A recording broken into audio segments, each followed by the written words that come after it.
Mga kapatid ko Jesucristo, magandang umaga po sa inyong lahat. Magandang umaga po, Father. Sa sitwasyon ng ating bayan ngayon, sa politika na meron tayo, na parang magulo at tayo rin ay naguguluhan. Bakit ganito ang mga pangyayari sa ating bayan?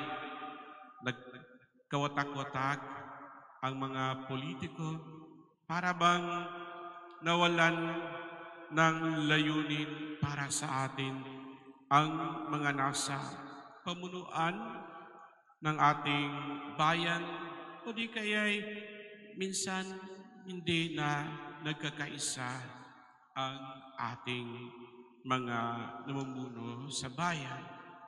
Marami silang mga layunin, marami silang mga hinihikayat na gawin para sa kabutihan ng lahat. Ngunit minsan nakikita natin na hindi naman. Marami tayong opinyon, marami tayong kuro-kuro, marami tayong nakikita na minsan hindi totoo o kaya ito naman ay isang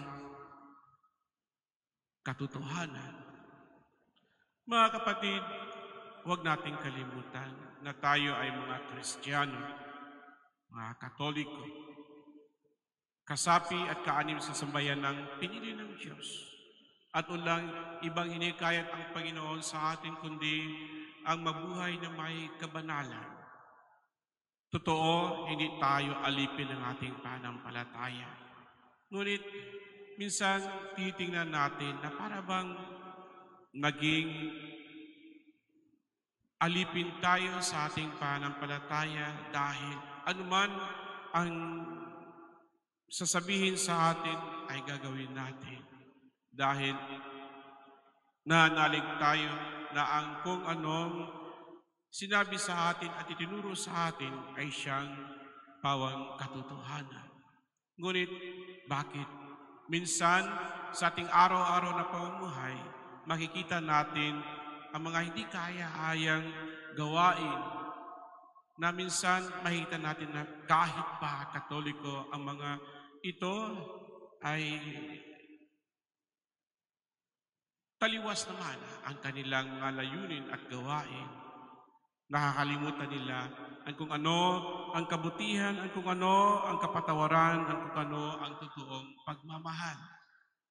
Kaya marami sa atin, kahit mga Kristiyano pa, kahit mga Katoliko, kahit ibang relihiyon din na may layunin na gumawa ng kabutihan para sa lahat, ay minsan taliwas ang sinasabi, iba ang opinyon at hindi naaayon sa kung ano ang sinabi sa atin ng Ebanghelyo na, ito, na dapat nating ipahayag at maituro sa lahat.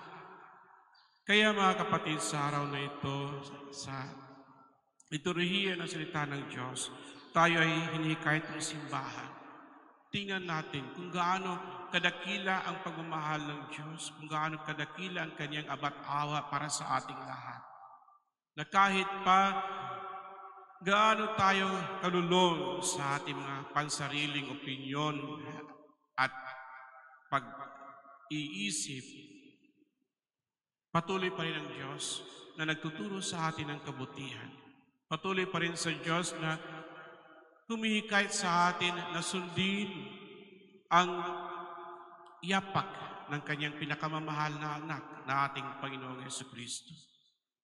Hinihikayat tayo ng simbahan na tingnan na may pagnilay-nilay at pagbulay-bulay ang mga pangyayari sa ating mundo at sa ating bayan. Itong mga panahong na kung saan parang naguguluhan tayo. Huwag tayong mawalan ng pagtitiwala sa Diyos. Huwag tayong mawalan ng pananalig sa Kanyang abat-awa na ipinapakita sa atin sa araw-araw nating pamumuhay. Walang ibang ninanais ang Diyos na lahat tayo ay mabalik loob sa Kanya upang maramdaman natin kung gaano kadakila ang Kanyang pagmamahal at ang Kanyang abat-awa para sa atin. Kaya nga, sinasabi sa atin ng Panginoon at ng simbahan, huwag tayong humusga. Huwag tayong pumasok sa kung ano ang batas ng Hammurabi na kung saan sinasabi mata sa mata, ngipin sa ngipin. Ngunit ang sabi ng Panginoon, mahalin mo ang iyong kaaway. Handa ba tayo magmahal?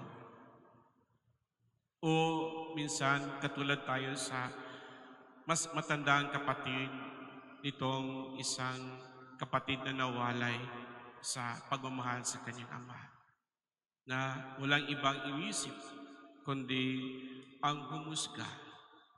Sana mga kapatid, gawin natin na mas bukas ang ating kalooban dahil alam natin na lahat tayo sa mundong ito ay may katapusan, may wakas, may hangganan. Ang mas mahalaga sa atin ngayon, kundi ang mabigyan tayo ng pagpapatawad ng Panginoon at tayo rin ay magbigay ng pagpapatawad sa mga nanggugulo sa ating isip at kalooban upang maging mapayapa tayo at kapiling ang Diyos sa pamagitan ng kanyang pagmamahal sa araw-araw nating pamumuhay. Amen.